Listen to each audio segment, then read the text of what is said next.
আজ দেখব আরেকটা অনন্য নবরত্ন মন্দির, ভদ্রেশ্বর তেলিনীপাড়ার মা অন্নপূর্ণা মন্দির। 1801 সালে দোলযাত্রার পূর্ণ দিনে জমিদার বৈদ্যনাথ বন্দ্যোপাধ্যায় এই দক্ষিণমুখী মন্দির নির্মাণ করেছিলেন। নবরত্ন শৈলীর হলেও খেয়াল করে চোখে পড়বে ইউরোপীয় ধাঁচের স্তম্ভ আর একটু ভিন্ন ধরনের রত্ন।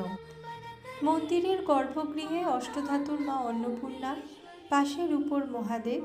এখানে প্রতিদিন ভোগে থাকে মাছ, ভাত আর নানা ব্যঞ্জন। শিবরাত্রি, দুর্গাপুজো, ঝুলন, দোল এই সমস্ত উৎসবে ভরে থাকে সারা বছর। তবে সবচেয়ে আলাদা আকর্ষণ অক্ষয় তৃতীয়ার রথযাত্রা। মা অন্নপূর্ণার রথ থামে তেলিনীপাড়ার প্রতিটি বাড়ির সামনে, যেন দেবী নিজেই খোঁজ নেন তার সন্তানের সুখ দুঃখের।